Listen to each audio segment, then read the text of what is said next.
ঘুমাতেছিলাম, তো ঘুমের থেকে উঠে দেখি এলো ধোঁয়া হালকা হালকা চিল্লাচিল্লি। তো বাসার থেকে বাইরে দেখলাম আগুনটা ছোটো একটু, তো ছোটো একটু আগুন ছিল পরে আমি আবার বাসায় আতঙ্ক না হয় তাদের বললাম যে আগুন ছোটো একটু, আমরা এটা নিভাইতে পারবো বাইরে বেরিয়ে আগুনটা ছোটো একটু। তো এইটা বলে আমি আবার বেরিয়েছি, এর ভিতরে দাপ করে মনে করেন পুরো আমাদের ঘর বাড়ির পাশে যা ছিল সব ধরে গেল। ঠিক আছে, আগুনটা মনে হয় প্রথমে লাগছে চুলায়, ঠিক আছে, মানে চুলার দ্বারা আমি যখন ঢুকছি বাড়িতে এই সময় দেখি চুলায় ধরতে আছে। তো পরে আবার কি একটা বাস্ট হয়ে যায় পুরা ডুব ছড়াইলো, এটা মানে বুঝতে পারি নাই, বা গ্যাস সিলিন্ডার বাস্টও হয় নাই এরকম আওয়াজও পাই না। ঠিক আছে, যে আওয়াজ হলো একটা গ্যাস সিলিন্ডার বাস্ট হলে তো আওয়াজ থাকে, তো আওয়াজ পাই নাই। তো তারপরে যা ছিল তা নিয়ে মানে বাগনা বাগনি ছিল তাদের নিয়ে বাইরে ছিল। আর রুম এটাই, আমার রুম এটাই, সবাই হ্যাঁ বের হয়ে গেছে। আমি জানা মতো আমার যারা রিলেটেড ছিল আশেপাশে তাদের খবর নিচ্ছে, তারা বাইরে জিনিসপত্র বের করতে পারে, জিনিসপত্র কিছু নাই।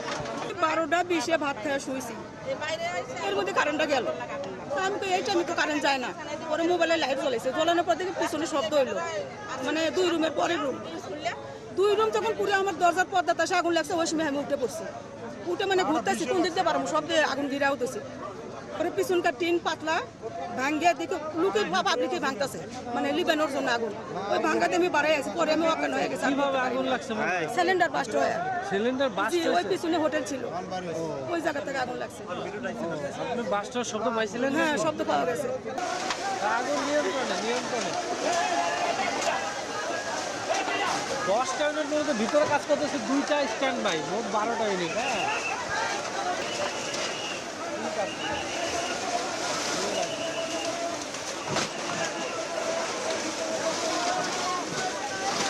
হ্যালো, ভাই মনে হয় এই তো 18 ডিসেম্বর বেলা 4:00 সেই কুমিল্লা পড়ছি আমরা শুধু কথা বলছি।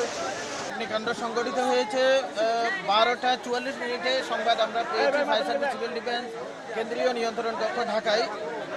ফায়ার সার্ভিস সিভিল ডিফেন্স এখানে 12টা 52 উপস্থিত হতে সক্ষম হয়েছে এবং এই আগুনটা রাত 1:35 এটা নিয়ন্ত্রণে আনা হয়েছে। এখন ড্যাম্পিং ডাউনের কাজ চলছে। আপনারা জানেন যে করাইল বস্তি এলাকায় পানির যথেষ্ট সংকট রয়েছে।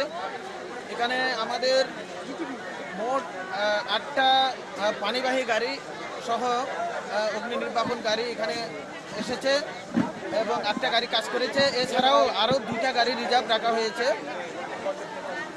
আর এখানে যে আগে থেকেই এখানে প্রতিকারমূলক ব্যবস্থা ফায়ার সার্ভিস সিভিল ডিফেন্স থেকে গ্রহণ করা হয়েছে। এখানে প্রশিক্ষণ দেওয়ানো হয়েছে বস্তির যারা নেতৃস্থানীয় আছে তাদেরকে, এবং এখানে মহড়াও তাদেরকে নিয়ে করা হয়েছে, যার কারণে আগুনটা খুব দ্রুত নিয়ন্ত্রণে আনা সক্ষম হয়েছে।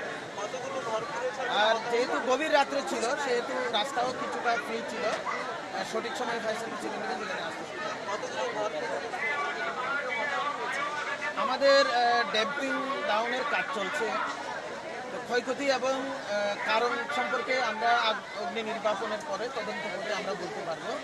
আর যেটা আহত নিহতের কথা বলেছেন, এখানে এ পর্যন্ত কোনো আহত নিহত হয়েছে এমন কোনো তথ্য আমাদের কাছে নাই, এবং কোনো লোক মিচিং আছে এমন তথ্য আপাতত আমাদের কাছে নেই।